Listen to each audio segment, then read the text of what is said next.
নমস্কাৰ প্ৰিয় দৰ্শক, মই এষ্ট্ৰলজাৰ ডক্টৰ মঞ্জুশ্ৰীয়ে আপোনালোক সকলোকে মোৰ ৰাশিফল অনুষ্ঠানটিলৈ স্বাগতম জনালোঁ।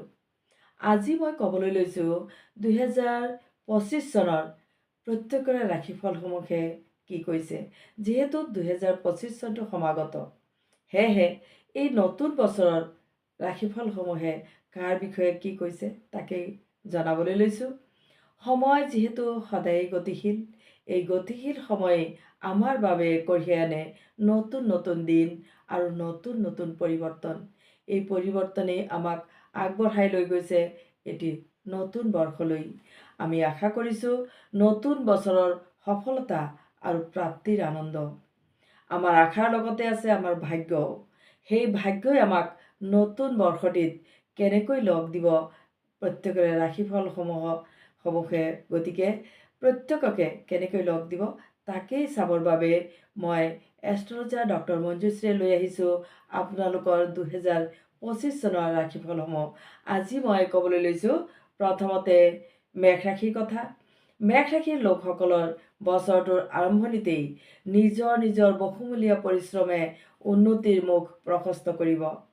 চাকৰিত প্ৰমোচনৰ সম্ভাৱনা, কিন্তু শাৰীৰিক স্বাস্থ্য আৰু জীৱন দুয়ো অস্থিৰ, সেয়েহে শুভাশুভ মিশ্ৰ ফল লাভ হ'ব। আপোনাৰ কেৰিয়াৰত মিলিজুলি পৰিণাম লাভ হ'ব। কেৰিয়াৰৰ ক্ষেত্ৰত আপোনাৰ সৌভাগ্যও সম্পূৰ্ণ লগ দিব, কিন্তু আৰ্থিক ক্ষেত্ৰত উন্নতি অৱনতি দুয়ো পৰিলক্ষিত হ'ব। হঠাৎ অনাৱশ্যক খৰচে আমনি কৰিব পাৰে। নিবনুৱা সন্তানে কৰ্ম লাভ কৰিব। ব্যৱসায়ীসকলে, যিসকল ব্যৱসায়ী লোক, তেওঁলোকৰ জুন জুলাইৰ পৰা উন্নতি কৰিবলৈ সক্ষম হ'ব। বাসস্থান সম্পৰ্কীয় সমস্যাৰ সমাধান হ'ব। লগতে ধন লাভ আৰু প্ৰতিষ্ঠা লাভ হ'ব। শত্ৰুৱে হাৰ মানিব। শত্ৰু আপোনাৰ পৰাজিত থাকিব গোটেই বছৰটোত। গতিকে আপুনি নতুন উদ্যমেৰে সাহসেৰে আপুনি যিকোনো কৰ্মত আগুৱাই যাব। চাকৰিয়ালৰ পদোন্নতি আৰু ব্যৱসায়ীৰ ধন বৃদ্ধিৰ যুগ। অবিবাহিতসকলৰ বিবাহৰ যুগ আৰু বিবাহিতসকলৰ পুত্ৰ লাভৰ যুগ। বিলাসিতা বাঢ়িব। ভাতৃ আৰু আত্মীয়ৰ সৈতে মধুৰ সম্পৰ্ক হ'ব। পিতৃ স্বাস্থ্যৰ উন্নতি হ'ব। বিদ্যাৰ্থীয়ে পঢ়া শুনা তথা সন্তানৰ ওপৰত সুনজৰ দিব। ৰাজনীতিৰ লোকৰ কৰ্মৰ কাৰ্যত যিকোনো কাম কাজত বাধা। সামাজিক মান সন্মান আৰু প্ৰতিষ্ঠা বৃদ্ধিতো কিছু বাধা পাব পাৰে। বন্ধু আৰু আত্মীয়ৰ সহায়ে সুখী কৰিব। অতিৰিক্ত পৰিশ্ৰমে আশা কৰা মতে সুখ সৌভাগ্যত সহায় কৰিব।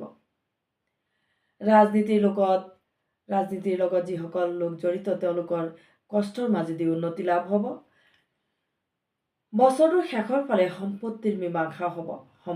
সম্পত্তিলৈ প্ৰথম ভাগত কিছু অশান্তিৰ সৃষ্টি হ'ব পাৰে, কিন্তু শেষৰ ভাগত মীমাংসা পাব।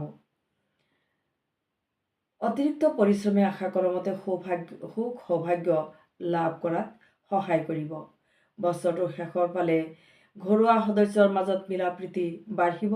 বিদ্যাৰ্থীৰ বিদ্যাৰ বাধা আঁতৰ হ'ব। দূৰ যাত্ৰা বা বিদেশ ভ্ৰমণ হ'ব পাৰে। ব্যৱসায়ীসকলে মাৰ্চ মাহৰ পৰা আগষ্ট মাহলৈ কৰ্মস্থানত সতৰ্কতা অৱলম্বন কৰিব। যথাসম্ভৱ ক'লা বস্তু দান কৰিব। শুভ ৰং হিচাপে সোণালী ৰং বেছিকৈ ব্যৱহাৰ কৰিব। আৰু শুভ সংখ্যা হিচাপে গোটেই বছৰটোত যিকোনো মাহৰ 3, 6 আৰু 9 তাৰিখবোৰ শুভ কামত ব্যৱহাৰ কৰিব। অধিক শুভ ফল লাভ কৰিবলৈ বছৰটোত প্ৰতিদিন দুৰ্গা মন্ত্ৰ জপ কৰি দিনটোৰ শুভাৰম্ভ কৰিব।